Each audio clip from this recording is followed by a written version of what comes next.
Posture analysis, the equipment needed is the grid that you're seeing over there, and a pen and a score sheet.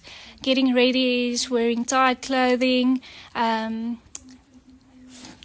points of observation will be the head, shoulders, hips, knees, ankles. If that is all aligned, if the head is tilted forward, rounded shoulders, scapulosus, and the anterior and pelvic tilt. Get the person in the middle of the grid. Then you will do the anterior view, start off with that stage, check out the hips like I'm doing there. You will do that from the back. Check the neck, the shoulders, the ankles, the feet. Then you will do the lateral view where you check the shoulders again. If it's rounded, you will see there's a bit rounded. You'll check the hips again, the knees, the ankle, the anterior and posterior tilt, which one it is. Then you'll do the knees again, the feet. You will check the head as well, if it's going forward or back. Now, the thing I forgot to mention is looking for the spine. You let your client stand in a look for anatomical position, meaning palms facing forward. Check the feet, shoulders again, just to make sure the hips, head is forward, the knees and the ankles, and the feet. So you'll see your feet is caving inwards. So that's the pros of the test is low cost. And is useful for injury prevention.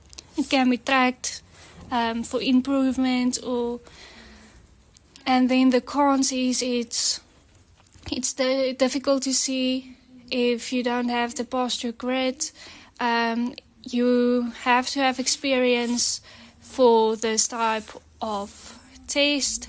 This test is important for injury prevention, performance, sport-specific adaptation and rehabilitation.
Sit and reach test for flexibility for a runner because it will test the hamstring, lower back.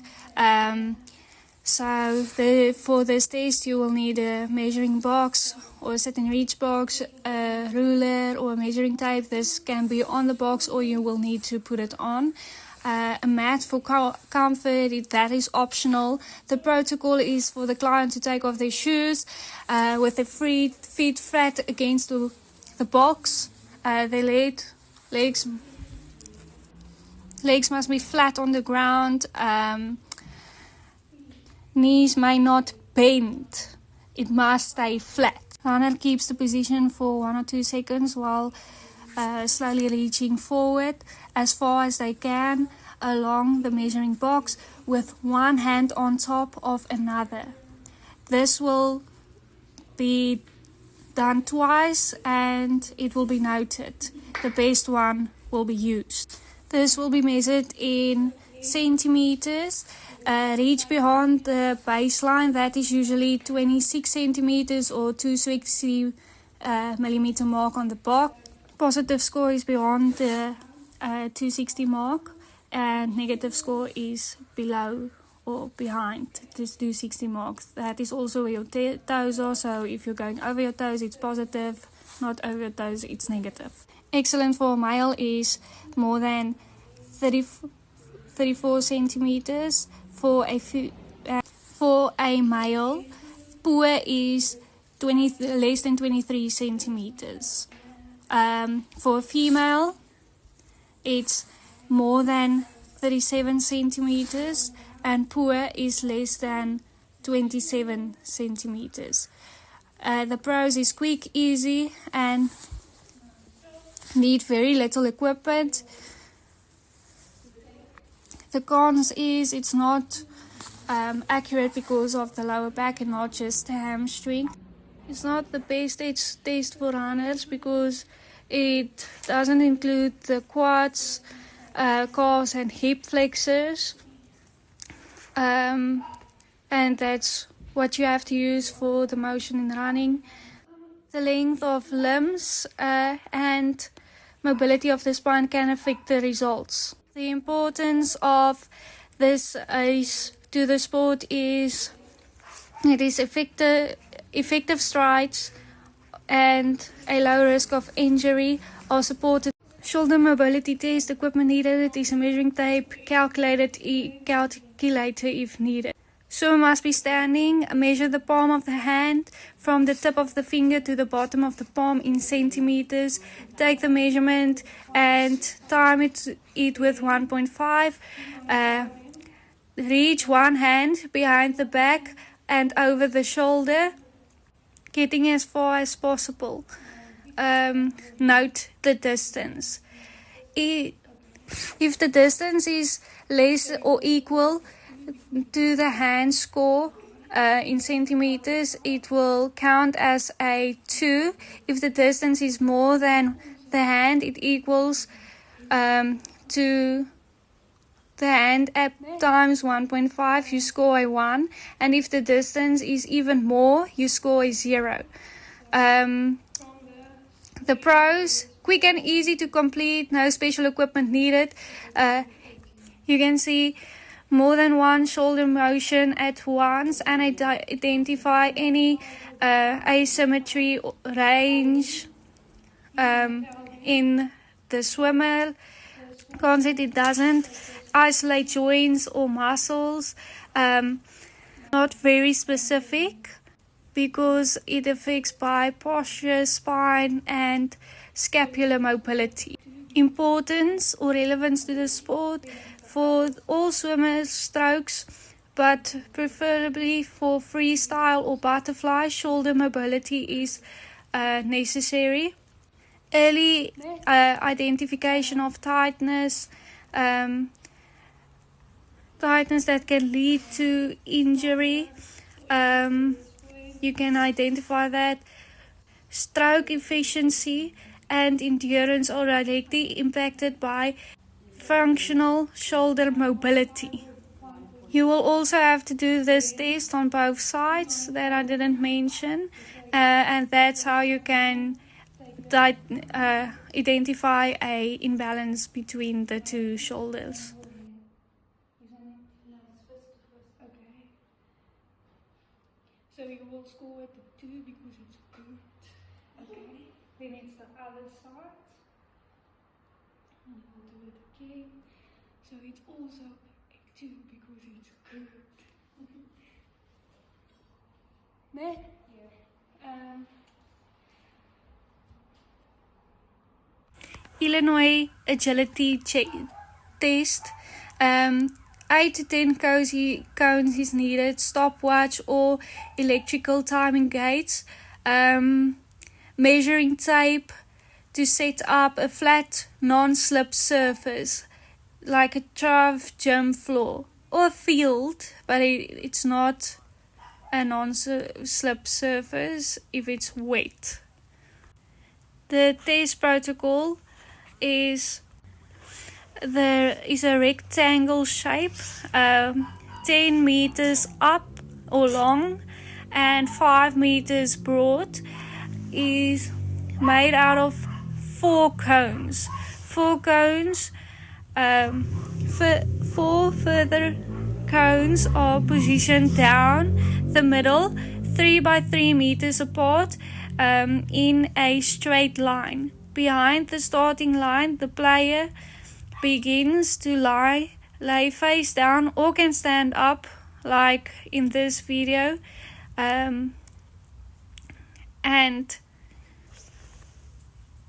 the player stands up and run when the tester signals 10 meters ahead, passing through the central cones, returning to the finish line in a sprint. Time is tracked from the beginning to the end. This will be repeated 2 times, and the best time will be used. The normative data for a male is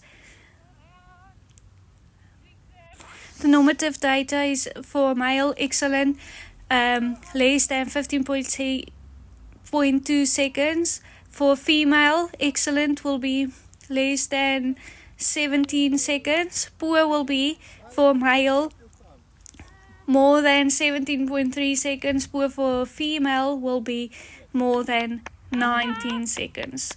The pros is simple to assemble. There's both agility and speed. Reflects the mobility requirements to soccer.